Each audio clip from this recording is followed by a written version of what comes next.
Hello everyone, आप सभी का स्वागत है हमारे चैनल यूपी टेट वॉरियर में।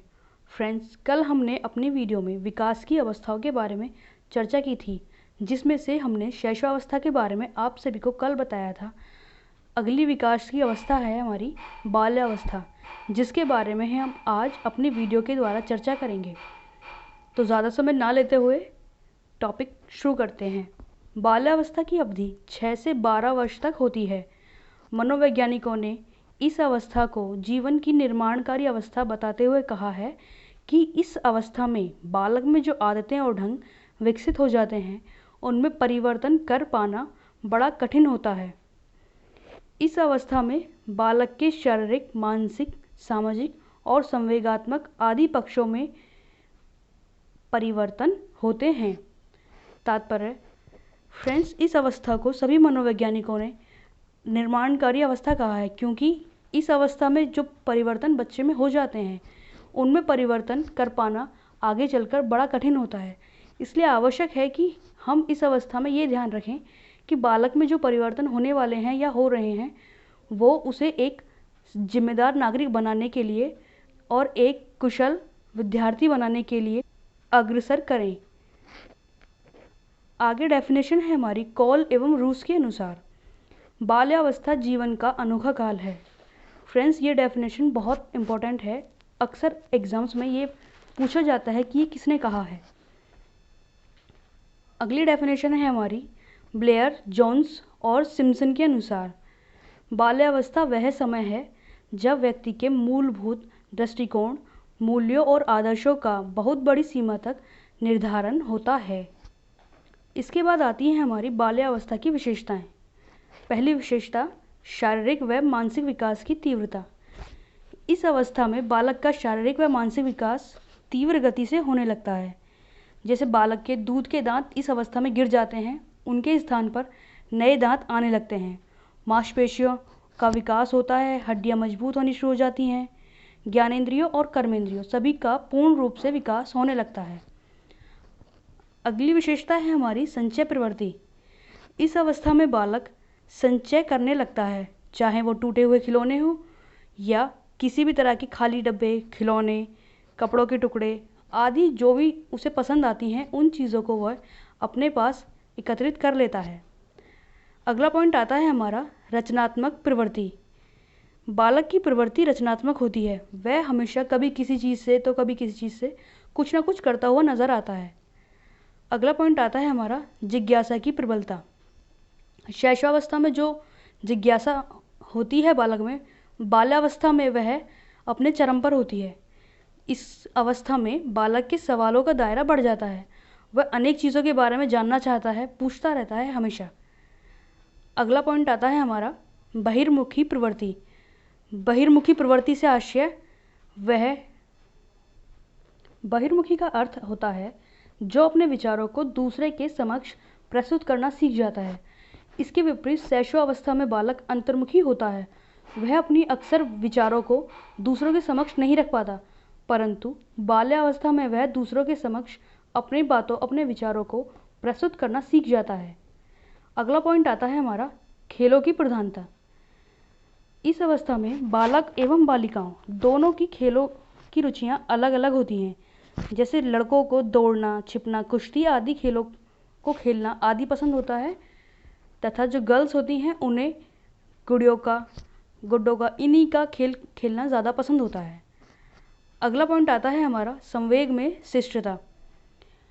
जब बालक शैशवावस्था में होता है तो उसे यह पता नहीं होता कि कौन सी बात किसके सामने करनी है।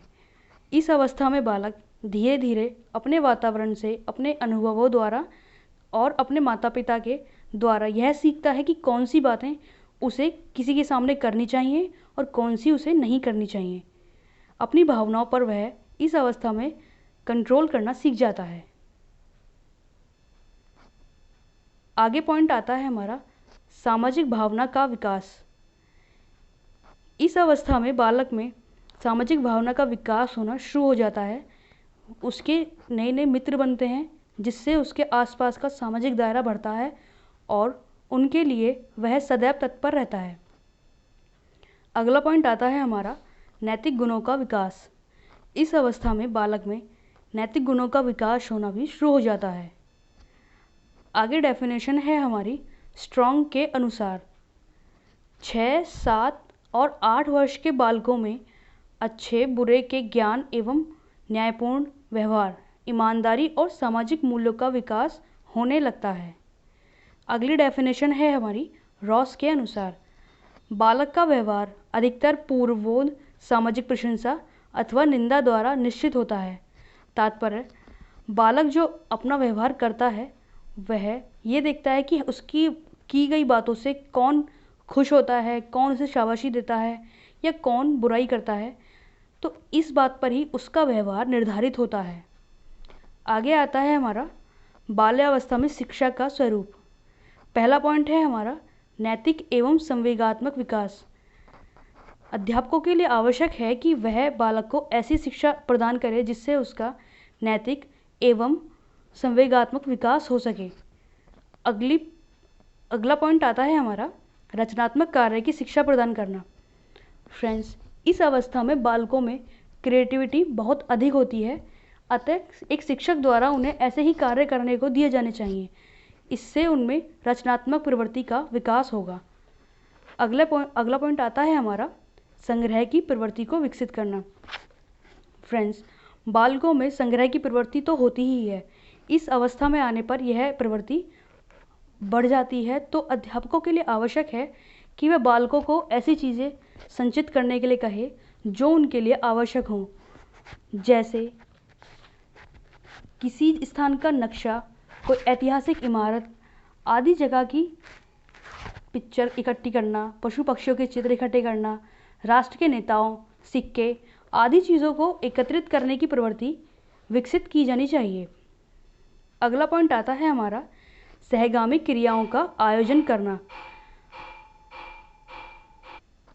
सहगामी क्रियाओं से आशय होता है वे क्रियाएं जो पाठ्य क्रियाओं के साथ साथ हमें बालकों को अध्यापकों द्वारा साथ साथ कराई जाती हैं, जैसे स्कूल में होने वाले वार्षिक महोत्सव, किसी प्रकार के खेल। इन सभी क्रियाओं का आयोजन समय समय पर बालकों के लिए किया जाना चाहिए। अगला पॉइंट आता है हमारा विभिन्न सामाजिक गुणों का विकास करना।